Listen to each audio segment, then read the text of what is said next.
8. Walking secrets. Older adults use why those who know them rarely fall after 60. Lynn McAllister's home sits at the corner of a tree-lined street where the sidewalks buckle under old roots and the leaves love to pile up into slippery drifts each autumn. On any morning just after sunrise, neighbors see the same sight. A slim, silver-haired woman in a soft blue windbreaker, one hand checking the brim of her sun hat, the other tugging her shoelaces tight before striding off with that unmistakable air of someone who's in no rush yet never seems to stand still. Lynn is 68 now, a mother of 3 grown children, a retired librarian, and by her own proud description, the last person on this block you'll see shuffling around with a walker anytime soon. What strangers mistake for good fortune, her steady, confident gait, is really no accident at all. It is the result of small habits learned the hard way, secrets shared by older adults who've learned that walking well into old age demands respect, attention, and a promise to oneself. Never take your steps for granted. This is Lynn's story, woven with 8 secrets that help her and countless wise walkers like her avoid the tumbles that so often rob older people of independence. Read on, because these are secrets every member of the Over 60 Club deserves to know. Secret 1. They listen to their feet, because small pains whisper warnings. Years ago, Lynn ignored the warning signs. A mild ache under her heel showed up one summer and stayed all autumn. She shrugged it off, blamed it on long library shifts, and slipped on her bargain store flats anyway. The ache grew into a sharp pain, then plantar fasciitis so unbearable she dreaded getting out of bed each morning. When she started limping to compensate, she threw off her balance so badly that she missed a step in her basement and fell hard against the railing. The tumble was not spectacular, no broken bones, but the bruised shin and twisted ankle made her afraid to walk alone for the first time in her life. It was during physical therapy that Miguel, a kind, soft-spoken therapist, taught her the first and most important lesson. Your feet are your built-in alarm system. They will whisper hints long before they scream for help. If you tune them out, they will surprise you at the worst moment. Nowadays, Lynn greets her feet before she greets her coffee pot. She slips out of bed, stands barefoot on her bedroom rug, and rolls slowly from heel to toe. She checks for soreness, presses each arch, flexes her toes and ankles. If she notices even a whisper of discomfort, she addresses it immediately. Maybe an extra stretch, maybe a break from her usual route. To Lynn, this little ritual feels like brushing her teeth, a small daily moment that keeps bigger problems far away. Secret 2. They treat shoes like medical equipment, not afterthoughts. Open Lynn's closet and you won't see a mountain of impractical shoes. Her modest collection contains only 4, a daily walking pair with supportive soles and a wide toe box, a waterproof pair for wet days, a polished pair for church and dinner outings, and a sturdy pair of indoor slippers that grip the floor like a winter tire. Long ago, she prided herself on snagging cute slip-ons from clearance bins, flimsy soles, narrow toes, no heel support at all. They betrayed her every time. Ankle sprains, knee pain, backaches that left her hobbling for days.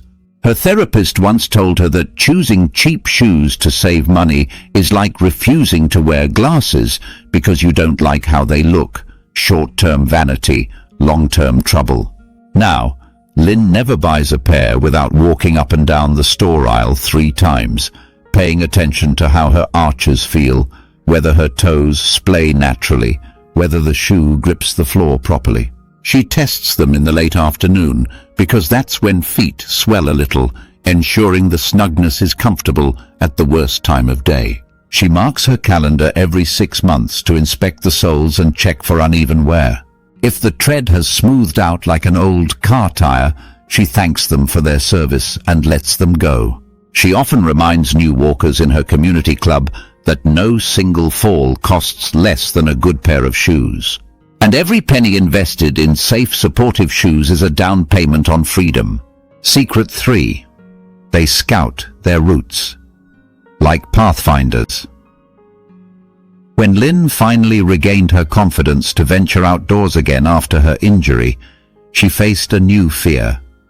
The sidewalk near her house cracked under an old oak's roots. The local park had a sloping trail that turned slick with wet leaves, and the traffic lights changed faster than her old pace could handle. She felt every risk as though it were a monster waiting behind each bend. So she did what seasoned walkers do. She scouted ahead like a trail guide. She mapped safe blocks in her neighborhood, smooth, flat pavement, few dogs off-leash, low foot traffic during her preferred morning stroll. She noted which crossings had gentle curbs and which corners flooded after a heavy rain. She discovered a local indoor mall opened its doors to walkers before the shops even unlocked. Clean, climate-controlled, benches everywhere for rests. It became her winter haven. This habit stuck. To this day, Lynn checks her routes seasonally. In icy months, she avoids the shaded corner that never thaws. After storms, she steers clear of the back alley where puddles disguise potholes. She plans her walks during daylight, so poor lighting never surprises her eyes or feet. Some people think careful planning spoils spontaneity. Lynn believes the opposite. The more she removes surprises from her route, the freer she feels to simply enjoy each step, breathing in the scent of honeysuckle or greeting the mailman without a flicker of fear. Secret 4. They strengthen the muscles. Nobody sees. Ask Lynn what her greatest walking revelation was, and she won't mention fancy shoes or smart routes. She'll tell you it was discovering the hidden fortress inside her own hips and belly. For decades, she believed walking alone kept her strong enough. But Miguel showed her that the muscles doing the real balance work are often neglected. They sit deep around the hips, glutes, and lower belly, quietly catching us when we stumble or pivot suddenly. When these little giants grow weak, even the best shoes can't stop a spill. Lynn committed to a daily ritual. She lifts each knee while waiting for the kettle to boil, balances on one foot while brushing her teeth, and does gentle side leg lifts, holding the back of her kitchen chair for support. On days when she feels extra ambitious, she pulls out a foam mat and does simple core bracing exercises she calls her invisible belt. To outsiders, her exercises look laughably simple. To Lynn, they're a daily insurance policy that keeps her hips steady, her gait smooth, and her confidence unshakable. Secret 5. They walk like they mean it, but never in a frenzy. Once, in her busy library days, Lynn could be found half walking, half running through the stacks, balancing 3 books under each arm, chatting with a student, and mentally drafting tomorrow's lesson plan all at once. She prided herself on multitasking. Now she knows multitasking is an enemy of safe walking. Distraction is when one foot lands wrong, when a curb goes unnoticed, when the mind drifts just long enough to let gravity have its say. Today Lynn moves with quiet purpose. Her phone stays zipped in her pocket. If she must check a message or answer a call, she stops in a safe spot and plants both feet. When she crosses a street, she scans every car, even if she has the right of way. She greets neighbors warmly, but never turns her head so quickly that she loses her stride. She says it this way: I don't stroll like I have forever, and I don't hurry like I have no time. I walk like my next birthday depends on it, because it does. Secret 6. They let their eyes do half the walking. There's an old saying that Lynn's mother loved to repeat: your eyes are your third foot. When she was young, Lynn never gave that phrase much thought, until she caught herself tripping over things she could have easily seen coming. Many older walkers today are betrayed not by weak legs but by wandering eyes. The modern habit of walking while texting, glancing at screens, or letting vision drift without scanning the path ahead has turned countless simple strolls into ER visits. Lynn retrained herself to walk like a cautious driver. She lifts her chin, relaxes her shoulders, and sweeps her gaze a few steps ahead, then left and right, watching for cracks, toys, sticks, or the sly little patches of black ice that look harmless until they aren't. She pays attention to where light and shadow change, because in those dark spots, hidden dangers love to hide. She likes to say she walks like an owl, always aware, always adjusting. The day a cyclist whizzed by without warning and clipped her elbow, Lynn didn't tumble because she saw him at the last moment and shifted her weight just enough to brace herself. Her eyes did the job her reflexes alone could not have handled. Secret 7. They rest long before they wobble. When Lynn was 55, she thought pausing meant weakness. Her old self would push through back twinges and knee tightness, telling herself a real walker didn't need a break. She confused endurance with invincibility. That mindset changed after the fall that made her afraid of stairs for a year. Miguel's gentle scolding stuck with her forever. Fatigue is a quiet thief. It steals your balance, robs your reaction time, and sneaks away with your attention span. By the time you notice it, you're already teetering. Today, Lynn watches her energy like she watches the weather. If her thighs feel wobbly, she sits. If her back tightens, she stretches. She builds benches and park stops into her walks on purpose, not because she expects to need them every time, but because she respects the truth. Everyone runs out of steam eventually, and it's better to rest before your body forces you to. She even keeps a folding cane tucked discreetly in her bag for the rare day she feels uncertain. She's proud to say she's only used it once, but knowing it's there makes her braver, not weaker. Secret 8. They stay humble and curious. A walker is a student for life. Perhaps the most important thing Lynn does isn't her foot checks, her shoe shopping, or her perfect posture. It's her willingness to stay humble and keep learning.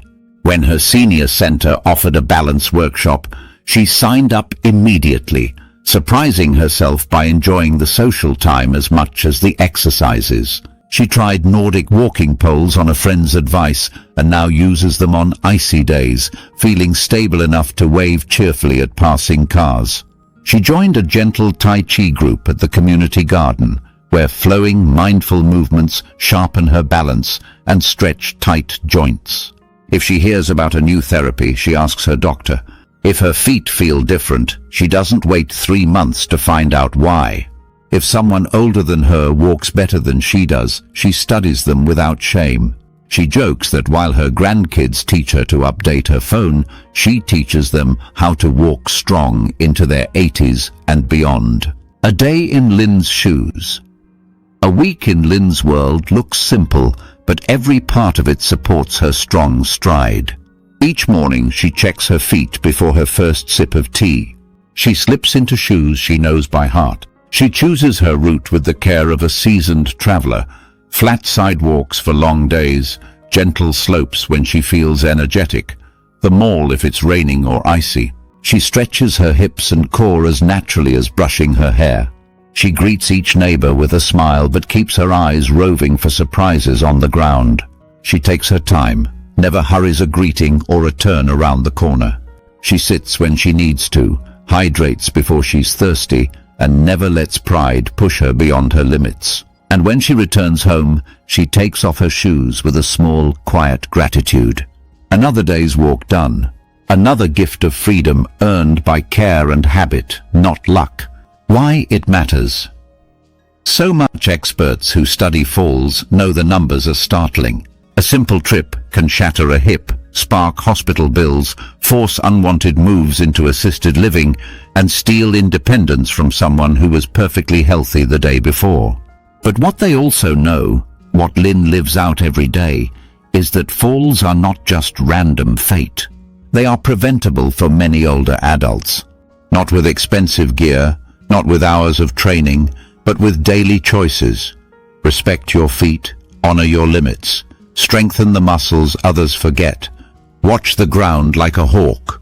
Walk with a mind that stays in the moment. It is easy to mock this caution as fussiness, but spend a few days on crutches, as Lynn did, afraid to shower alone, missing her morning walks and all the neighbors she once waved at so freely. Then the wisdom becomes clear. Freedom is not lost all at once. It slips away one careless step at a time. People like Lynn refuse to give it up so easily. A story worth passing on. One warm May morning, not long ago, Lynn noticed a man standing nervously by the community garden gate. He wore brand new sneakers but walked like each foot weighed 100 pounds. She saw his slight limp, the bruised fear on his face that she remembered all too well. She didn't hesitate. She walked up, introduced herself, and fell in step beside him. She shared her secrets, gently but surely. How she checks her feet, why her shoes look so plain but grip like glue, how she never scrolls her phone when crossing the street. She explained her favorite invisible exercises, the ones that turned her belly and hips into quiet guardians. He laughed once, awkwardly, and confessed he hadn't walked farther than the driveway in 2 years. By the end of the hour, he asked if he could join her tomorrow. She smiled and said, "Of course, but you have to promise you'll listen to your feet." And so the circle continues, one walker teaching another. A quiet little army, striding forward, refusing to give up their steps without a fight. Final words to the Over 60 Club. If you take only one thing from Lynn's journey, let it be this. Walking is not just motion. It is freedom, dignity, connection, and power. It is the ability to buy your own milk, greet your neighbors on your own terms, and feel the breeze on your cheeks on a day you choose for yourself. These secrets aren't miracles. They're daily promises to respect your body, to watch where you place each step, to strengthen the parts of you no one can see, to trust your eyes more than your phone, and to never stop learning how to be your own best protector. May you wear out your walking shoes, not your spirit. May each step feel more confident than the last. May your feet carry you, wisely and steadily, toward all the places that make your heart glad. Some closing thoughts. Some nights, as Lynn slips her shoes off and lines them neatly by the door, she looks down at her feet and smiles. These feet have carried her through grief, motherhood, retirement, and the loneliness of losing her husband too soon. They have stumbled, healed, and carried her back outside when fear told her to stay in. She whispers to them sometimes, just a thank you no one else can hear. She knows they still have miles left, and she intends to walk every single one, on purpose, with pride, and with secrets worth sharing. This is your Over 60 Club truth. Every step is precious. Guard it like treasure, and your walking years will outlast your worries.